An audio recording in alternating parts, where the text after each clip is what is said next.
शाना समझता है क्या खुद को? जाकिर साहब टेबल के उस तरफ बैठे थे और उन्होंने फिर से कहा, अरे अरे तुझसे बात कर रहा हूं मैं, शाना समझता है क्या?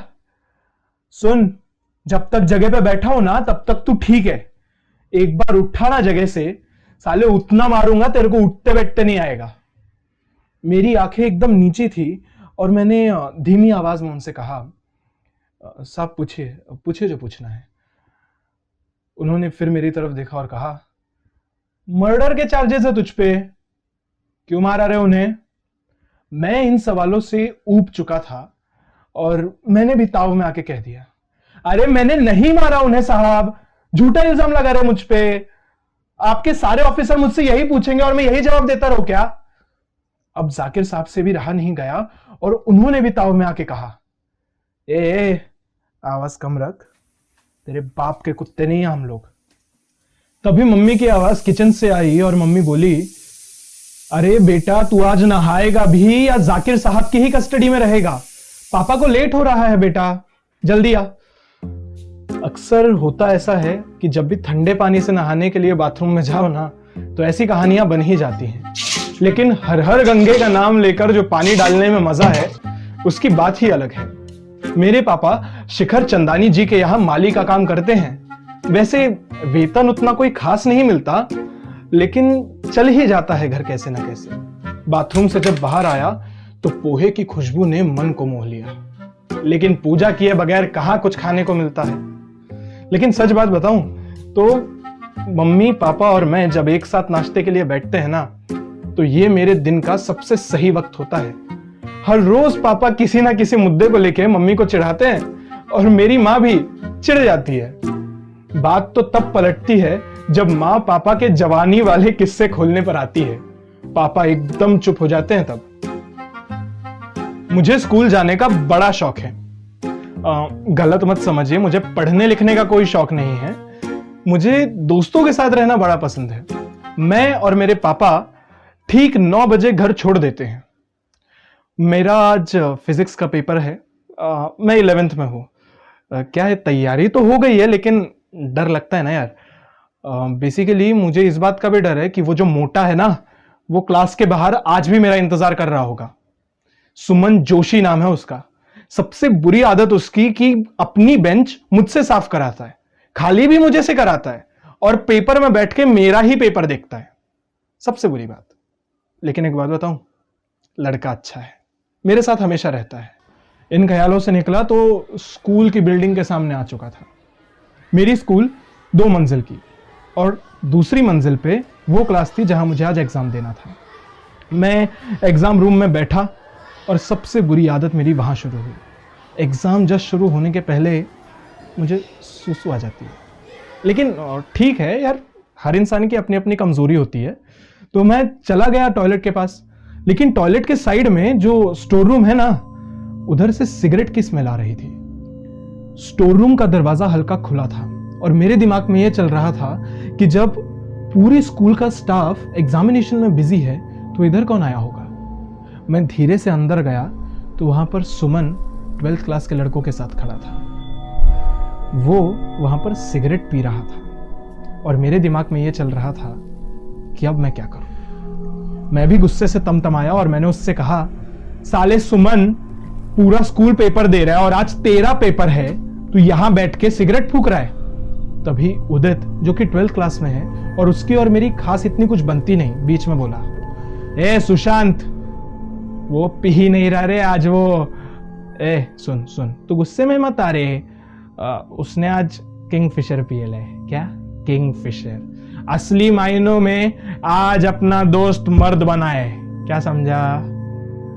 मेरे दिमाग में सिर्फ था कि ये सब लोग टल्ली हैं, कैसे ना कैसे करके मेरे दोस्त को इन लोगों से बाहर लाना है। तो मैंने सुमन का हाथ पकड़ा और उसे बाहर ले जाने लगा। तभी उदित ने मुझे धक्का देते हुए कहा, वो साले बड़े लोगों के साथ खड़ा है, सीनियर्स के साथ खड़ा है, बीच में नहीं आने का।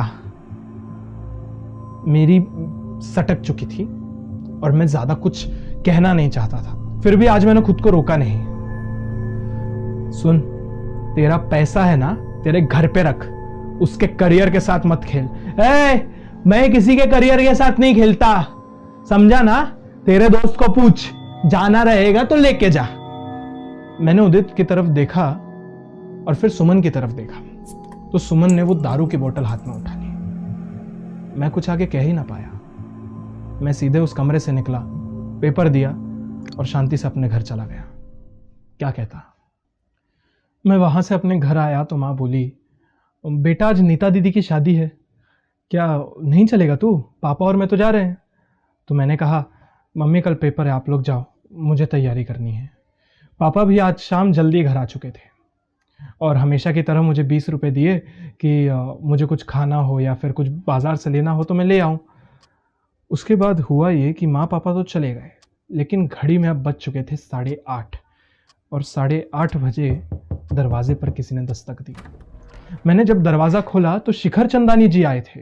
मैंने उन्हें बैठने के लिए कहा और पानी दिया तो उन्होंने कहा, आज जो स्कूल में हुआ ना, उदित ने जो किया, पता लगा मुझे उस बारे में।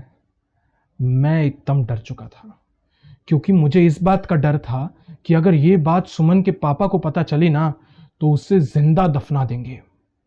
मैं कुछ कहता उससे पहले उन्होंने कहा, ठीक है बेटा, पापा आए तो कहना हम आए थे, और वो वहां से चले गए। और उनके ठीक जाने के बाद सुमन अंदर आया।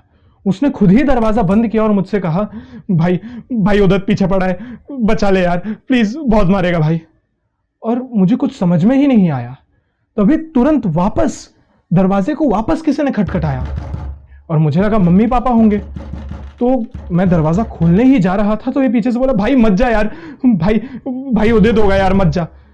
मैं क्या करता? मैं उसे समझा रहा था कि यार मम्मी पापा होंगे, कुछ तो समझ, उन्हें भी घर के अंदर ना लूं मैं गया और मैंने दरवाजा खोला तो उदित और उसके लड़के घर पे आए थे। उन्होंने मुझे धक्का मारा और सुमन को उस कमरे के बाहर ले जाने लगे। कुछ समझ नहीं आ रहा था क्या चल रहा था। मैं तुरंत उठा और सुमन के पीछे भागा तो सुमन बोला, भाई तू मेरे पीछे मत आ, मेरी बात मान, मम्मी पापा को तेरी बहुत ज्यादा जरूरत है, तू उनके पास जा, मेरी बात मान, सुन। मैं अपनी जगह पे खड़ा हो गया और कुछ भी दिमाग में नहीं चल रहा था। मैं तुरंत नीता दीदी के घर भागा और अगली सुबह मेरे सामने शिखर चंदानी की लाश पड़ी थी। मेरे एक हाथ में सिगरेट और दूसरी हाथ में शिखर और उदित के खून से भरा हथौड़ा रखा था। मैं उनकी लाश के एकदम करीब बैठा था और कुछ देर बाद पुलिस आई।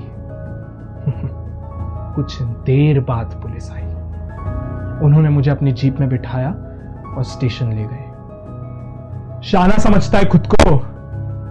जाकिर साहब टेबल के उस तरफ बैठे थे और उन्होंने फिर से पूछा, अरे तुझसे बात कर रहा हूं मैं, शाना समझता है खुद को?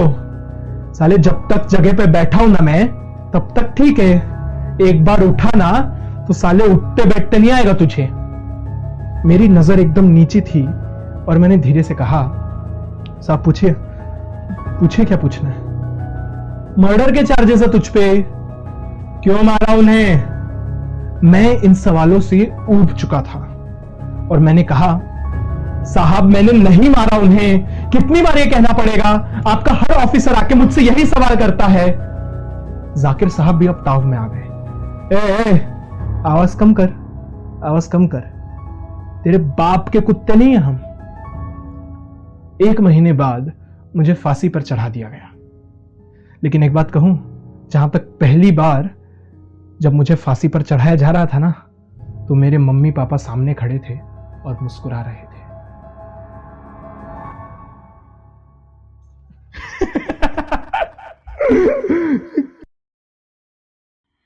इस कहानी का पहला अध्याय तो यहीं खत्म हुआ, लेकिन इस अध्याय के साथ बहुत सारे सवाल भी जुड़े हैं। पहला, सुमन की इतनी गहरी दोस्ती थी उदित के साथ, तो ऐसा क्या हुआ जो उदित उसकी जान का दुश्मन बन गया? दूसरा, शिखर चंदानी जी आखिर उस दिन घर आए क्यों थे? और तीसरा, नीता दीदी का आखिर रिश्ता क्या था कि मम्मी पापा की जान पे मुसीबत बन पड़ी? इन सवालों का जवाब सुनने के लिए बने रहिए हमारे साथ। जल्द ही मिलूंगा दूसरे अध्याय के साथ।